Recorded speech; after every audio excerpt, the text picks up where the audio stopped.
It's ridiculous. It has to stop. That is how Assistant District Attorney Christopher Conroy began his description in court today of Donald Trump's violations of the gag order against him before Judge Juan Merchan continued the jury selection process, which ended the day with the full jury of 12 seated and 1 of the 6 alternate jurors chosen. The judge plans to seat 5 more alternate jurors, possibly tomorrow, and be ready to hear opening statements from both sides in the case beginning Monday.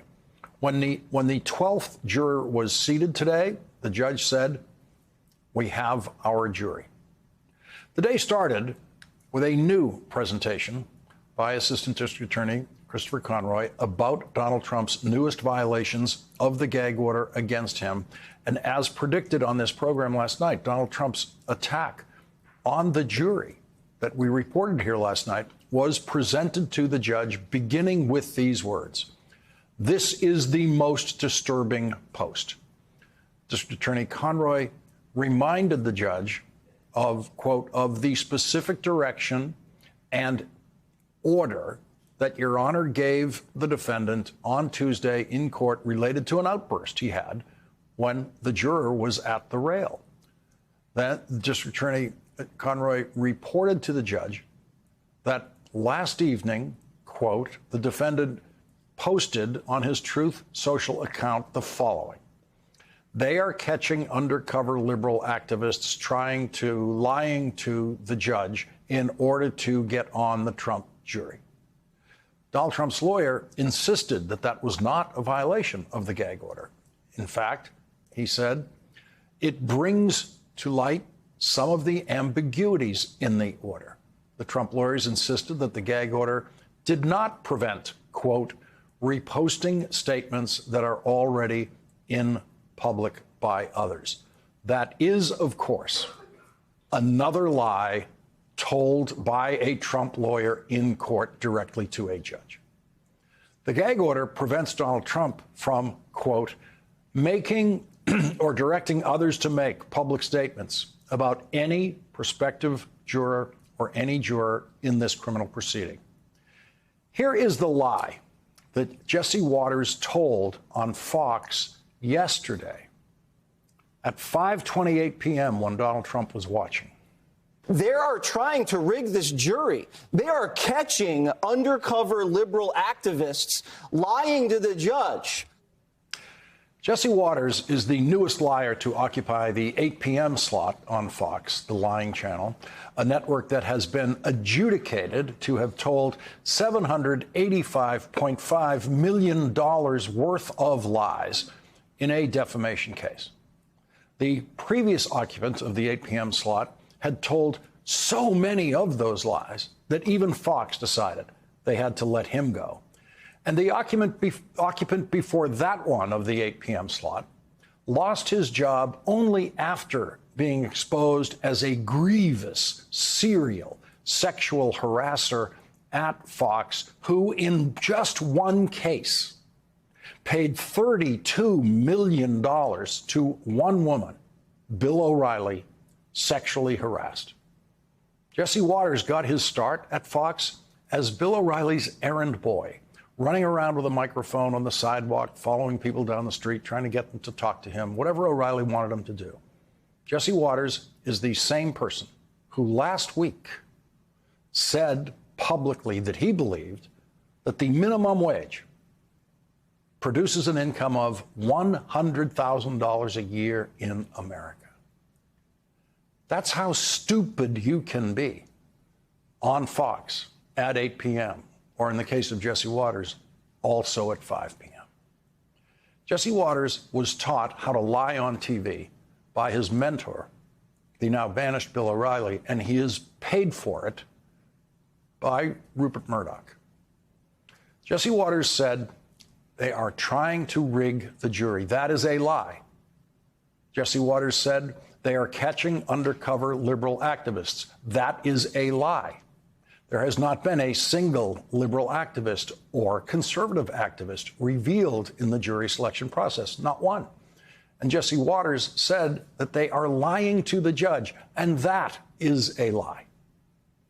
That is a pure Bill O'Reilly, Jesse Waters style lie, invented from absolutely nothing. And 18 minutes after Jesse Waters extemporaneously delivered that lie on the Fox lying channel, Donald Trump wrote this lie. They are catching undercover liberal activists lying to the judge in order to get on the Trump jury. And Donald Trump assigned that lie, in quotation marks, to Jesse Waters. The problem on that now for Donald Trump is twofold. One, Donald Trump rewrote Jesse Waters' lie. So he cannot put it in quotation marks the way he did and ascribe it to Jesse Waters. Jesse Waters never said the phrase, in order to get on the Trump jury. That's Donald Trump's original composition. That's his writing. So that is going to become a challenge for Donald Trump's lawyers when this issue is the subject of a hearing on Tuesday. Because today, Donald Trump's lawyer claimed that Donald Trump was just reposting statements that are already in public by others. That's not what Donald Trump did. He rewrote that statement. And here's the second part of Donald Trump's problem. It doesn't matter whether he quoted Jesse Waters accurately or not, because the gag order against Donald Trump prevents Donald Trump from making statements about any prospective juror or any actual juror in this criminal proceeding. Donald Trump made a statement about the jurors in this case at 5:46 p.m. last night. And that's what made the district attorney throw up his hands this morning and say, it's ridiculous, it has to stop. To which Judge Juan Merchan said nothing other than, quote, after the hearing, I will rule. Judge Merchan did not warn Donald Trump today to make no more statements about the jury. None of the 6 other violations of the gag order that the district attorney brought to the judge's attention this morning prompted the judge to issue an immediate verbal warning to Donald Trump, sitting right in front of him and his lawyers, about Donald Trump's violations of the gag order. The judge did not warn Donald Trump that this kind of thing this is the kind of thing that could actually get him thrown in jail. Nothing like that was said.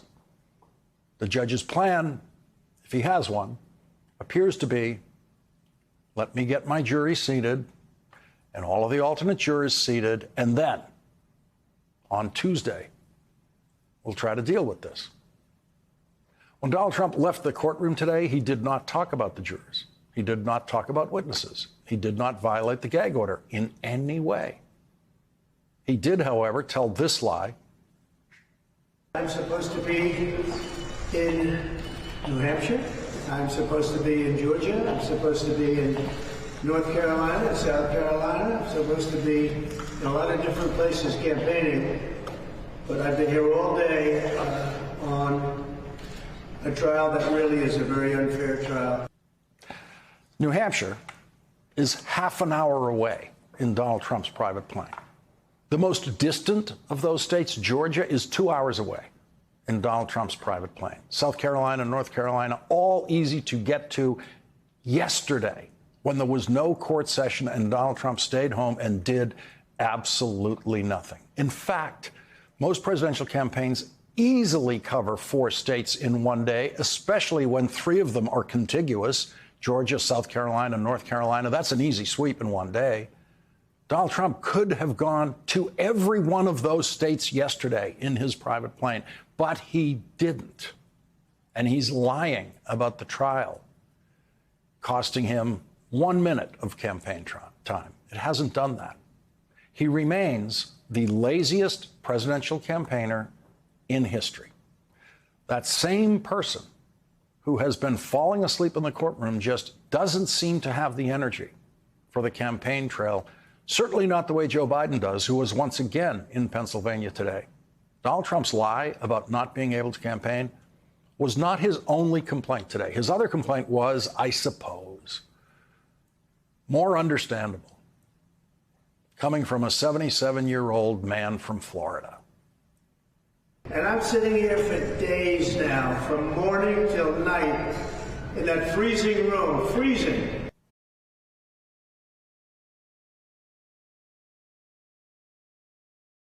Hey, everyone, MSNBC has a new and improved app. You'll get real-time alerts and analysis, live blogs, in-depth essays, video highlights, and the best 2024 election coverage. Download the new MSNBC app. Here's how to do it. You tap on the App Store on your phone.